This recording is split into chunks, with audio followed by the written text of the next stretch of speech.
I would rather die than own one of these BMWs. What we have here is the older Bengal butt BMW M6. Now this here, of course, isn't necessarily, in my own personal opinion, one of their best looking cars. It also has one of the most problematic engines ever, the S85 engine that you'll find under the hood here. Now I have an M5 and it carries that same drivetrain with the SMG gearbox, and it is loaded with reliability challenges. But unfortunately, this vehicle here does not have the looks. It doesn't have the style, in my own personal opinion. Well, the M5 at least has the looks going for it. The S85 engine under the hood, it's that V10 that produces about 507 horsepower, made it up to an SMG gearbox. There was an optional 6-speed manual gearbox on these vehicles, of course, which did make things a little bit more reliable, but ultimately you were dealing with throttle actuators that wore out because they had plastic gears under the hood, oil and coolant leaks, but most importantly, the V10 engine they call the S85 was known to eat up rod bearings at an alarming rate. If you drove it really hard like it was meant to be driven, and a lot of people got overzealous, they started up and rev, and next thing you know, that was the quickest way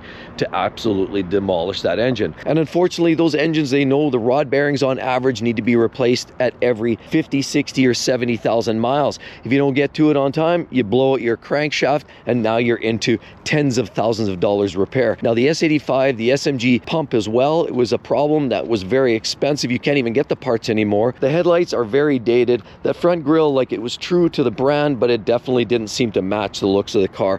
Now the overall looks look fine here, but when you match up the front and then you look along the side with the lower grade handles, it's this bangle butt finish that they put on the M6 like this, in my own personal opinion, is one of the nastiest looking BMWs I could ever imagine.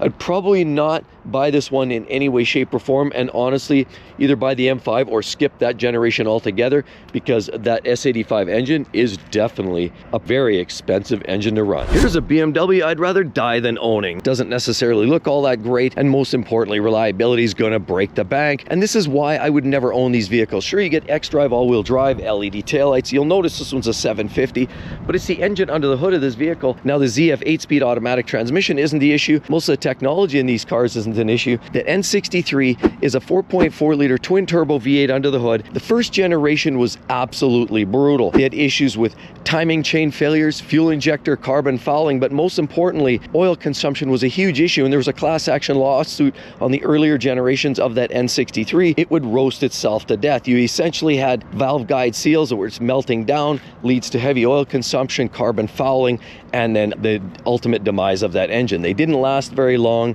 They were a huge expense to repair. You dealt with timing chain carbon issues, excessive battery draw because these vehicles sat so long they never got charged because they were constantly in the shop getting fixed. Later generations are improved because of the shielding. It reduced the amount of heat because of the hot V in that V8, but unfortunately it's still a bit of a problem, and a lot of these cars just sit. You'll notice this car has been sitting here a while. It's quite dirty, waiting for engine parts or a replacement. Here's another car I would rather die than absolutely own. Now I actually owned one, and that's how I learned the hard way. What we're dealing with is an E90, E92 generation BMWs, and they come in a different variety of formats, of course, but the one I'm talking about is not the 325, because this one actually has a pretty stout engine, but it's this generation of chassis made it up to the 335, which meant that you get a twin turbo inline 6-cylinder engine under the hood. And of course that started back in 2007 when BMW introduced turbocharging to all of their silky smooth naturally aspirated straight 6 engines for the first time, and unfortunately it is a real big problem. And it's also that similar generation of a lot of the cars that they had, including 5 Series. A lot of their vehicles carried that N54 engine. I had it, and trust me, almost every single problem afflicts almost every single car. And while I personally believe that generation E90, E92, they had some of the best fit and finish, they had some great handles, the interior were wonderful, big sunroof, and you know, this prevalence to avoid rust was definitely made it a great car from a chassis perspective. If you stuck with the NA engine, in other words, no turbos, you were good. But it's that anything with that N54 engine was an absolute nightmare to own. And I can honestly attest, you had 2 turbos up on this side. Usually the wastegates started rattling and clinking, making noise. That was a problem, and I started to see that. Also, your oil filter housing here, there's a gasket to the engine and a gasket to the cooler. They both leak. You get mixing, oil, coolant leaks, and of course, unfortunately, that it means either massive leaks, and it could even take out your pulley. Crank pulley can sometimes get sucked in, pulls the belt in, and take out your engine entirely. Other problems, fuel injectors. There was a bulletin to get those fuel injectors replaced. Their piezo injectors were highly problematic and known to failure. Fuel pump as well, because of direct injection, high pressure. And a lot of this technology was sort of new for BMW, and it just was not holding up. It was a bad combination. And while a lot of car lovers love the N54 for its tunability, because you could finally put boost to it, increase the boost numbers with tunes like JB4 and a lot of other aftermarket tunes meant you could create lots of power. But unfortunately, the N54 had more than its share of problems. From carbon fouling, you see a lot of carbon at the tailpipe here. Of course, they had great taillights, and a lot of the electrics were fine on these vehicles.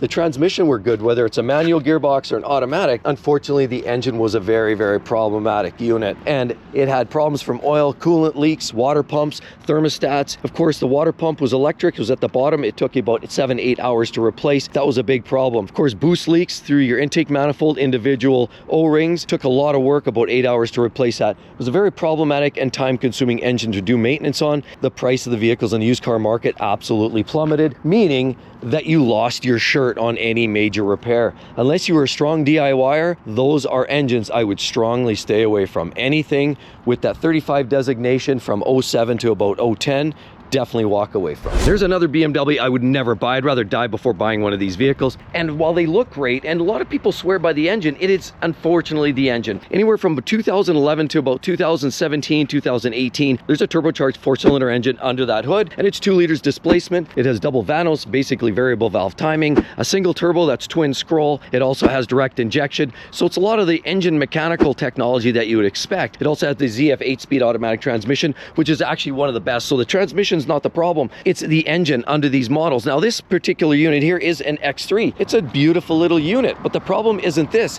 It's not specifically the X3, because there's also the 2 Series, 3 Series, 4 Series, 5 Series and beyond in that generation from 2011 roughly to about 2017, 2018. Many have suggested that some of the updates have actually happened on some of the newer generations of that N20 engine, but unfortunately there's many engine problems and there's been class action lawsuits. How we're talking here is this one's an X-Drive, that's all-wheel drive, but you'll notice a 28i. So anything with the 28i or 20i, it was essentially a replacement for the outgoing straight 6 from previous generations. On one hand, it won Ward's best engines back in 2012, and it definitely produced good power at 242 horsepower, 0 to 60 in about 6 seconds in an engine like this. There was lots of issues, chronic problems, not transmissions, not so much electrics. Everybody talks about electrical problems, but I think a lot of those people are just generics that don't actually know and have never owned these cars. Most of the electrical systems are rarely a problem, are usually quite well sought out. Transmissions are almost always bang on with BMWs. The big issues are coolant leaks and oil leaks, and this one here is no different.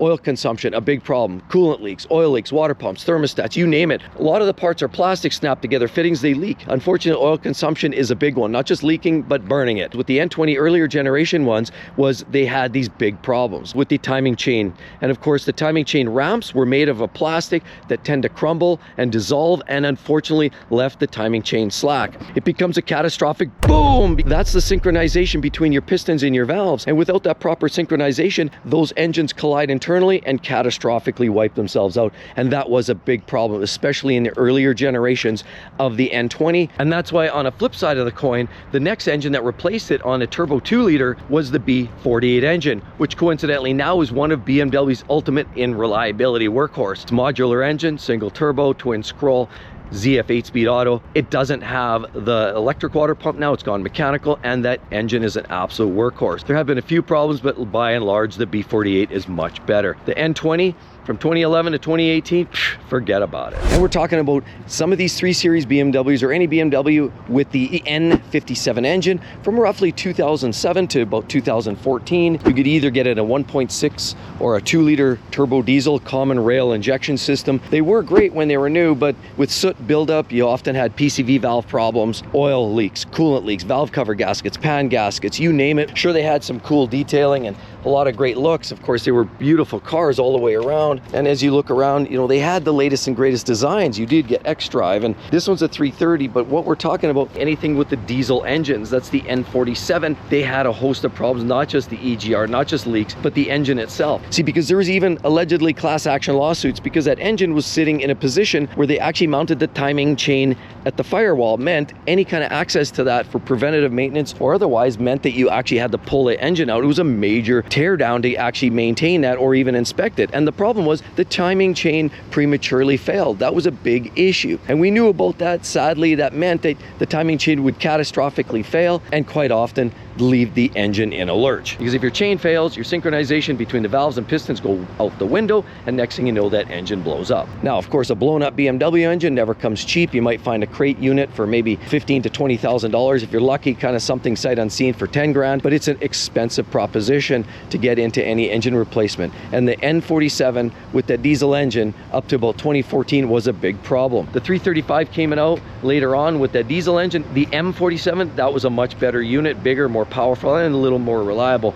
And the N47 that you're finding in a lot of these models from 2007 and up were just a big problem. There's another BMW I would definitely rather die than buying. Now, it looks great, and it actually did some great things for the market and the industry as a whole. It proved that you could run a hybrid technology and get a performance conversation out of the game. They should have put something a little bit more lethal, but rather instead they used a derivative of the B38, which is a turbocharged modular 3-cylinder engine, which essentially is one of their more reliable power plants. But unfortunately, it's just that. It's a 3-cylinder engine, made it up to hybrid, 0 to 64.4 seconds. And I've talked about if you want to look rich, this is one of those cars you want to do it. But the worst part is if you pull up to a car show and they ask you what's under the hood, most people are going to say, what? A 3-cylinder engine? That's right. It's essentially not much more than a generator. It's fairly peppy. It looks stylish. It's got the fun doors that flip up. You've got beautiful rocker panels that look great and all of this new technology that made it look stand out. It actually looks like a supercar, but it doesn't necessarily have the supercar platform. It doesn't have the big V8 or V12. Rather, it has a little 3-cylinder generator engine that also works together with electrification. But unfortunately, in the 6 years of run, not many sold. And a lot of people love the idea of getting into a BMW hybrid. The problem is it just wasn't true to the supercar, which it ultimately is trying to be. It's trying to bridge that gap between supercar and economy car, but now cars are much better at doing that. McLaren Artura, we talk about the Ferrari 296 GTB, and even Lamborghini Temerario now does a much better job with much more potent ICE engines backing the hybrid. Whereas this was all electric mostly, the new engines are mostly engine with a little bit of hybrid. See, that's the differentiation. How do you get excited about a turbocharged 3-cylinder engine? But believe it or not, there's some really amazing BMWs, and definitely a few that I would own personally. No muss, no fuss. Definitely check out that list. That's going to give you the only BMWs that you should really think about buying. Hope to see each and every one of you real soon, everybody. Catch you then. Bye-bye.